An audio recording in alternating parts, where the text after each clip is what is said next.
There's no question that personal finance can be a complex and often confusing topic. With so many different products, services, and terms to understand, it's no wonder that so many people feel overwhelmed when it comes to managing their money. Would a financial literacy course have helped you on your path? Do you think every teen should take a financial literacy course before graduation to help with financial foundational skill sets? The good news is that there are organizations like NEFE, National Endowment for Financial Education, that are dedicated to helping people understand and take control of their financial well-being, and that includes teens.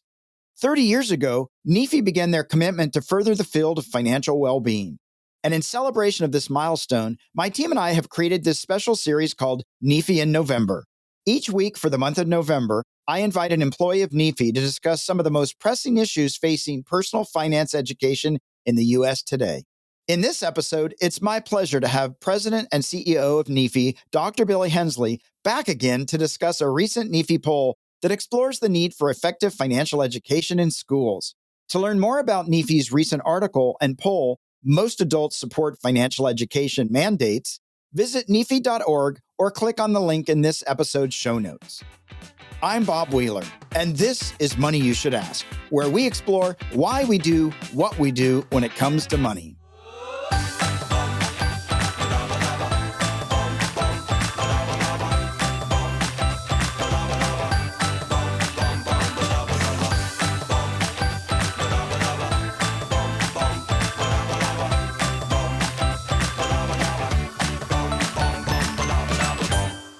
Billy J. Hensley, PhD, is the president and CEO of the National Endowment for Financial Education.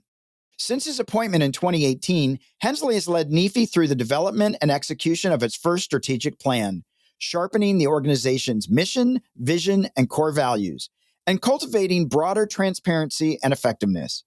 He is charging the organization to redefine financial education through more focused philanthropy, research, and collaboration. Dr. Billy Hensley, I'm super excited to be back with you, part two at FinCon, talking about all things NEFE. You know, we were talking statistics a little bit earlier about the LGBTQ plus community, and there's some other stuff that NEFE's been looking at, and an interesting poll. You mentioned this statistic that 88% of people polled are interested in seeing kids have to take some financial literacy courses. That's right. We did a national poll. We released it in April of 2022, and we said, do you think every teen in the country should have to take a financial education class to graduate from high school? And 88% of Americans said yes to that. Wow. That is surprising because Americans don't agree on a whole lot. And I'm wondering about the other 12%. Right. But hey, that's a pretty good percentage. Mm-hmm. Do you think that will have to be mandated at a federal level, or do you think this is going to have to be a state? Because the states control the education and all that. So how do you see this unfolding?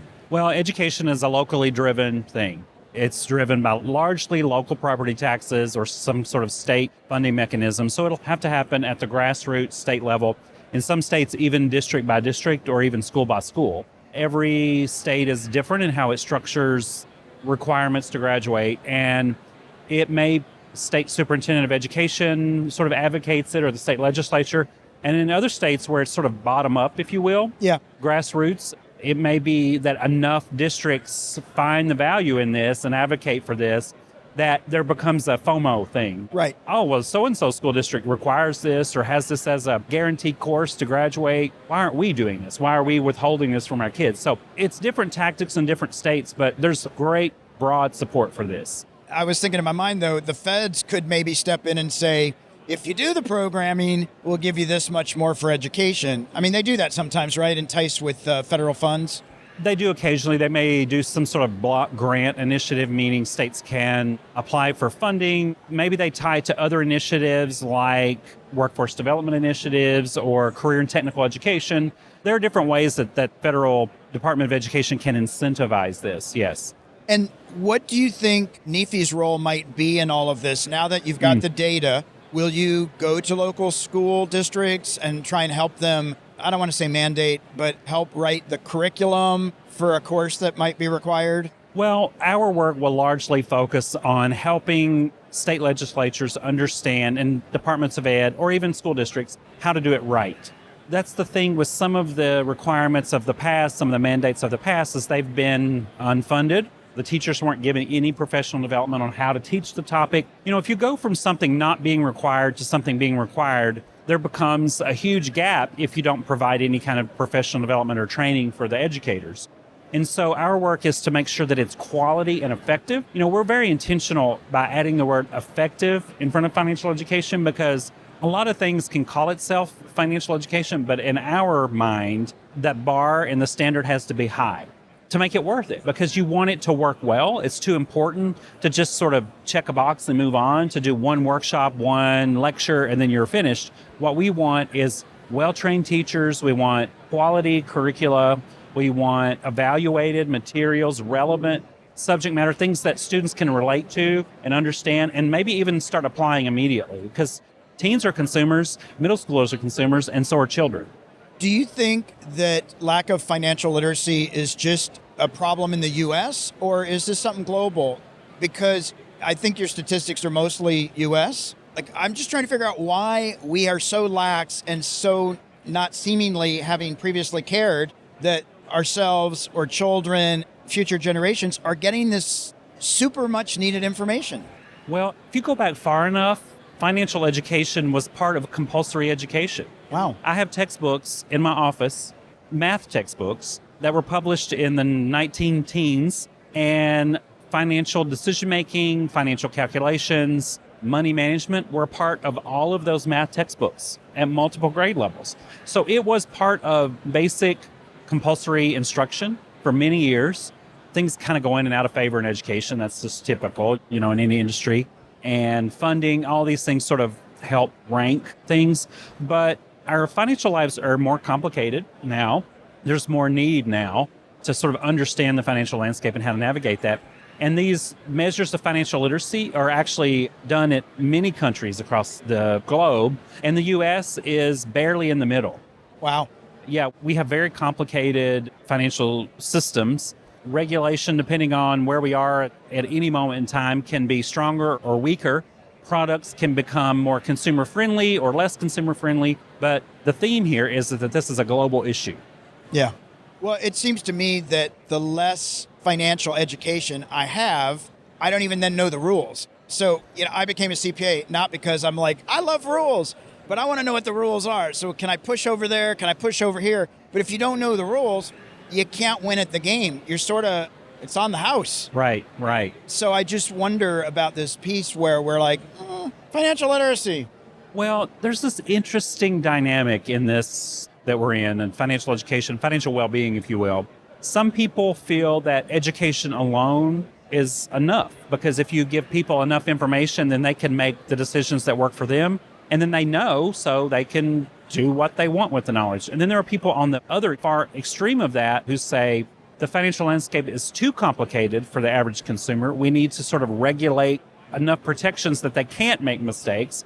And then you have the truth, in my opinion, which is in the middle. It's, access to quality education so you know how to launch, you know how to navigate your financial life, that there's enough risk in the consumer products that people can take on the level of risk that they want in their life, that there's enough consumer protection that the bad players are kept largely at bay. We know that there's no perfect policy solution to anything. Right. And then we've got a balance of all of that, depending on the person and their needs and their risk level, their risk tolerance, their education level, that they can sort of understand how do you navigate the personal finance ecosystem, if you will.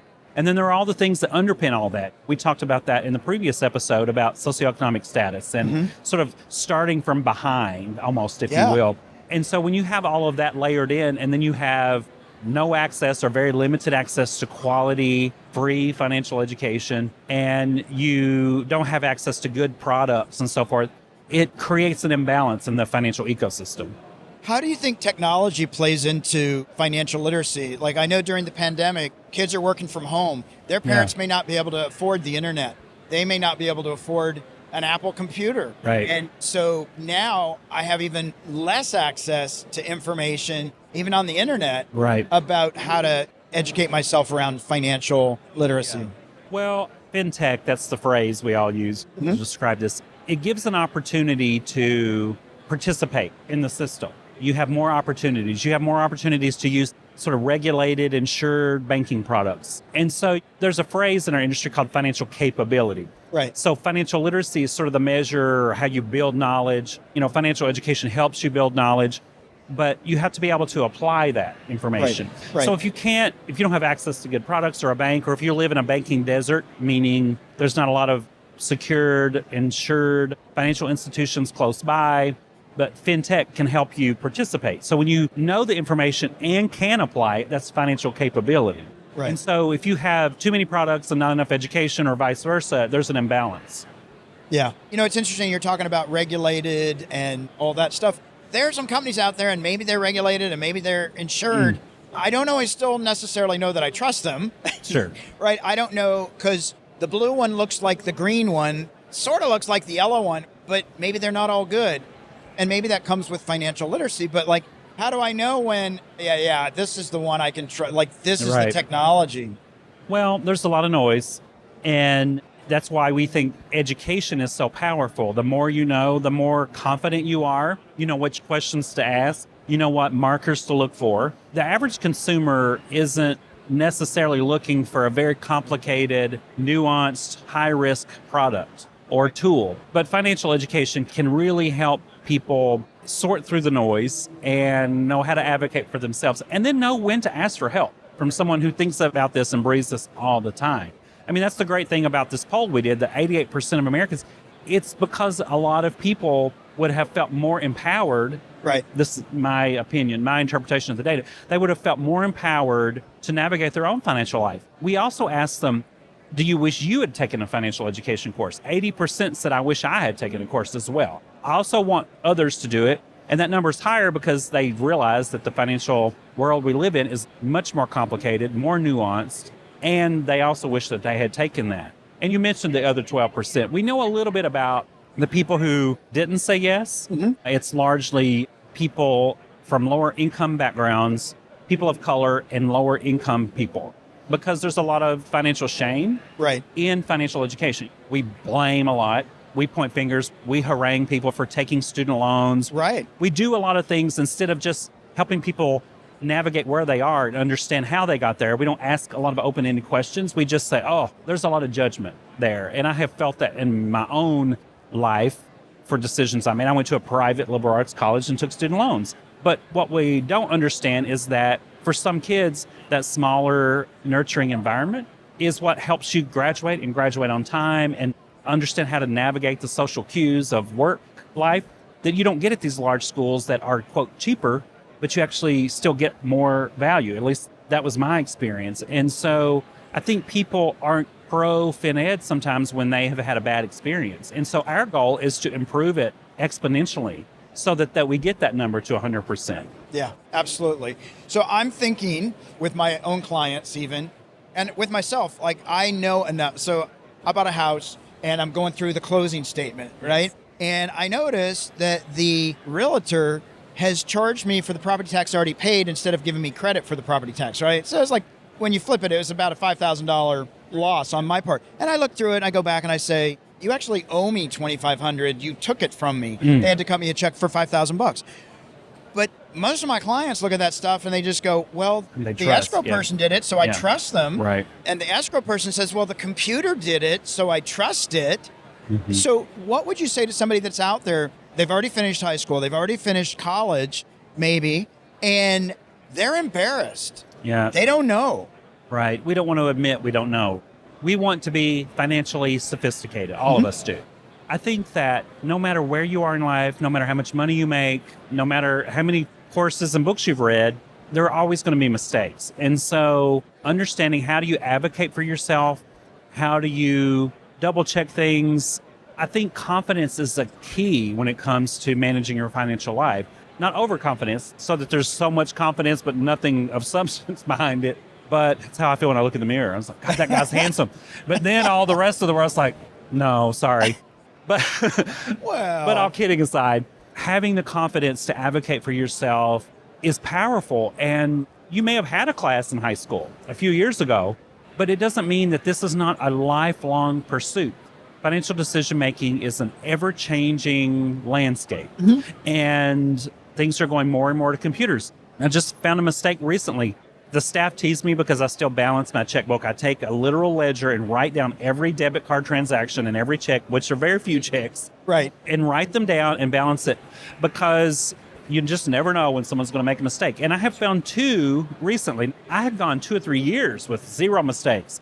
Most of the mistakes are my own math mistakes, but I have found two recently, and they were small dollars, but small dollars add up. Well, they do. And I think a lot of people just think if I've got money in my bank account, I don't need to look at the charges. A professional did the form. You don't question it, but it always pays to continue and advocate for your own bottom line. And sometimes that's tedious, but it's important. Yeah, it's interesting, that piece about being confident you're talking about.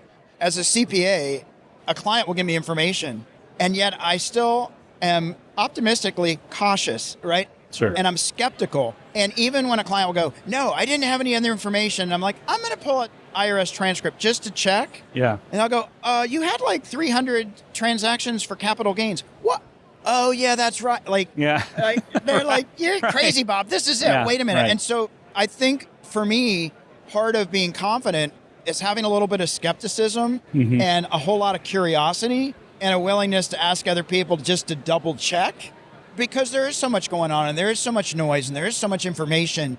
And it's a big ask sometimes for people that don't live in this world of finance to be able to navigate that so easily. Right. Well, you're exposing yourself constantly. If you have a complicated relationship with money, which I think a lot of us really do, you're constantly asking yourselves just to share all these intimate details. I mean, renting an apartment is the most intrusive thing. Buying a home is so intrusive. You know, if you borrow money to put in a pool or whatever it is you're doing, it's a very intrusive process. And if you have sort of a complicated relationship, you want to sort of hold back, or you feel like, well, that's none of your business, or you can't fully engage in what it is you're trying to do if you can't sort of put that out there. But we're all humans. We all make mistakes. And I think it's important to verify what you're talking about here. Well, and it's certainly when you're buying a house, it's very vulnerable. Oh, that's your income? Oh, I thought you did better. Oh, oh, that's disappointing. Right? And like, it's very vulnerable. And, oh, well, you shouldn't have gotten the car if you knew you were going to get the house. Right. And it's so funny. I have some clients right now. They're trying to sell a business, right? This happens a lot. They're trying to sell a business. They don't want to pay any tax on the profit, but they want to sell it showing that it's super profitable. And I'm like, you get one or the other, right? Yikes. Yeah. And trying to navigate that with people, I'm like, you can either buy a house or save on taxes, but I can't do both for you most of the time. And it's so interesting, even with my clients that are bringing in six figures, high six figures, going, this doesn't make sense, Bob. Something's wrong. Right. And I'll walk them through it. And okay, I got it. But they'll come right back. Wait a minute, that didn't make sense. And we'll walk it through again. I breathe a lot when I work with clients because, and I know this, for them, it's like a foreign language. Right. And I got to go slow and not shame them or go, get it already. Right. I know I've got to create that space so that they can sort of get there. Absolutely. And I think if we continue to advocate for quality financial education, thoughtful engagement with your finances with a professional when needed, sometimes even when you feel like it's not needed, it's still necessary. Right. And being honest enough to just face that. We're at 15 states now that they've either implemented it or it's in the process of being implemented. 15 states that are requiring every student to take a full semester, at least one semester of financial education to graduate. So I think we're going to start creating a stronger generation of people as long as our financial education endeavors, lifelong pursuit, continues to evolve and adapt to the financial landscape that we exist in. We can't look backwards. We can't think that, oh, well, I got this running tally in my head and it's the way I've always done it. Well, there's 3 things that are significantly changed, for example, in your life that you haven't accounted for. It's like the young people who buy a house without budgeting in what it's going to cost to have a kid at some point, like childcare and so forth. It's a very expensive enterprise, but if you qualified based on current income and things like that. So we want to continuously evolve that. And we're at 15 states now. There are a lot of other states that are offering it, or maybe individual school districts. We want to get that to 50, but we want it to get to 50 quality requirements. I think that's so important, and I'm laughing about the house thing. When clients will tell me they're buying a house, I'll ask them if they factored in the $50,000 for the additional furniture and all the stuff that's not working currently, Right. because it's all got to be the new furnace, in the water the new heater. house. Yeah. Right. And they're like, "What? Yeah, you'll see." And we spend all the time. I mean, I look at my house and I think that costs money, that costs money, that costs money, everything in there at some point costs some money. Yeah. And we're making financial decisions hundreds of times a day. Do I bring my lunch? Do I eat with friends? Do I have that second drink? Yes. Do I get that? Do I get that? Do I having a pet is incredibly expensive. Right. Especially one that's ill. Right. Yes. And we don't factor that in. Or even how our own health factors into our financial landscape. If I've got an illness that's debilitating or long-term, I mean, there's so much stuff that it can feel a little overwhelming for most people. Did you have any financial literacy classes either in junior high, high school, college? I did not. We did some workshops at my undergraduate institution. The director of alumni relations did some workshops for juniors and seniors. So I enjoyed those. I went to a couple of those. It wasn't part of the discussion in the 90s when I was in college. I graduated in the late 90s, and we just weren't really talking about it. I think there was a class at the vocational school. I didn't take it, but it was probably because I was in a college prep track, and classes like that aren't considered part of the college prep track, sadly, because the irony is that effective financial education helps people who are borrowing for college to borrow better. They take fewer private loans. They take more subsidized loans. They graduate with lower balances on credit card debt and student loan balances. So that's the irony, is that it's not a college prep track course, or used to not be, but that's who can really benefit from it, or amongst all students. So yeah. All right, well, Billy, we are at the Fast Five, and again, we're at FinCon. Fast Five brought to you by NEFE, one of our favorite nonprofits, National Endowment for Financial Education. Awesome. All right, we're going to have a little fun. Okay. What is the best car you ever had? The best car I ever had. Wow. Because you love cars. I do love cars. What's the best car? Can I give two? Yeah. All right. I make everything too complicated. The first, I bought a Mustang when I was young, like kids do. I loved that car. It was so much fun to drive. And then I had a BMW 540. Wow. That car was so much fun to drive. That is cool. I think I drove used cars for like my first 5 cars. So I'm like, wow. Yeah, my Mustang was used. Okay. Yeah. All right. But still, the BMW was not. It's a Mustang. All right. When getting a car, lease or buy? Done both. Yeah. Which one do you like better? Because you like to have a new car every couple of years. Yeah, I've done both. I think it just depends on sort of your own demeanor and how you feel about that. I think if you are not a road trip person and you want a lower payment and it's like a temporary gig and you're not going to live somewhere long, at least maybe actually a better option for you. They can be restrictive though. You know, if you have a car, if you have a payment, or if you, whatever, you can just sell it. So I think you just have to go in that eyes wide open, and I don't feel strongly either way, to be honest. Yeah. There are camps, man, that they are anti-lease. I've done both. I don't, whatever. Whatever floats your boat. Whatever, people. Whatever. Yeah. All right. What's the least expensive trip you ever had that was the most fun? I love to go home to see my family in Kentucky. Sweet. You know, it costs, well, sometimes it doesn't even cost that because I use miles, you know. I travel a lot for work. I travel a lot personally, so I will use miles and I will fly to usually Cincinnati or Louisville, and I'll drive down to East Kentucky. And just being in the mountains, the Appalachian Mountains, it fills my soul. Being with my family, good food. I talked about food in the last episode, but that costs little and provides so much joy. Yeah, that's awesome. And the Blue Ridge, all of the Smoky Mountains, everything is just one of the most beautiful. It is. I think it's the first or second most visited park in the country. Yeah, the Smoky Mountain. Yeah, it's right. And, you know, fun fact, the Appalachian Mountains and then the Northeast, sort of the New Hampshire, Vermont, for the fall, they're basically the most brilliant, vibrant colors you can get because it's still like the pure woods that were here when the white folks showed up. Yeah, it sort of ruined everything. Right, cut them all down, yeah. We still have a lot of their native trees in Appalachia. It's great. Oh, that's beautiful. Yeah. That's beautiful. Was there something as a kid that you really wanted but weren't able to get? And do you have it now? I think having a nice car at 16, you know, that a lot of kids got cars and they could drive to school. I didn't get that.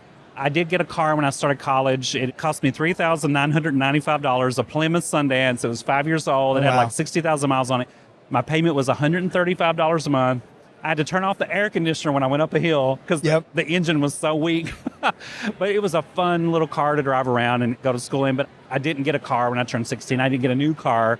A friend of mine got a Mercury Cougar brand. I was so envious of that. Oh, and I look back at it now and I'm like, why did I care? But, when you're 16, your brain's different. Well, that stuff mattered. Yeah. Look, when I was a junior in high school, I bought a Plymouth Fury 3 that was like 1970. It was 1980. No, it was 1976, 78 for me.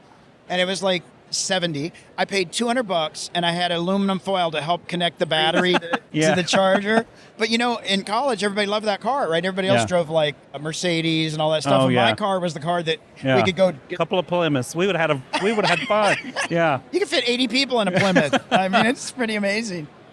When was the first time you flew on an airplane and you remembered like, wow, I've stepped up a notch? The first time I flew in an airplane was in college. I went with my friend. She was looking at graduate schools in Chicago, and it was $99, Continental Airlines, and we connected through Cleveland back when Continental had a connection. And so we went from Lexington, Kentucky to Cleveland to Chicago, and it was great fun.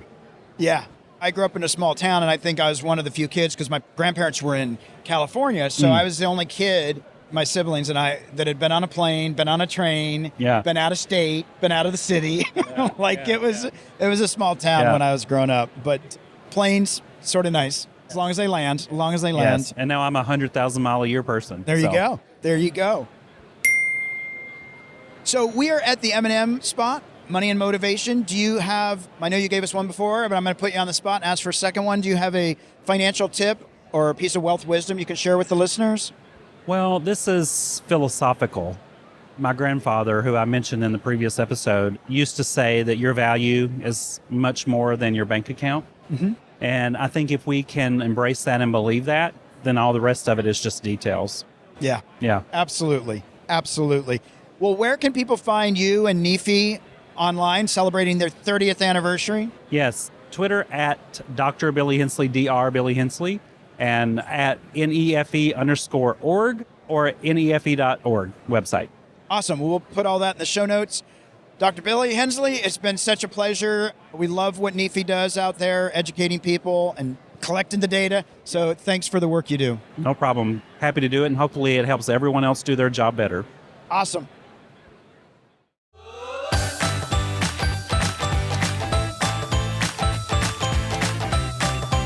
We hope you enjoyed this episode. Did you learn something new about your relationship to money today? Maybe you have a friend who has some financial blocks or beliefs that are holding them back. Please share this podcast so they too can get off the roller coaster ride of financial fears and journey towards financial freedom. To learn how to have a healthy relationship with money, visit themoneynerve.com. That's nerve, not nerd. We'll be back next week with another perspective on money and the emotions that bind us. Ba-da-ba-da-ba.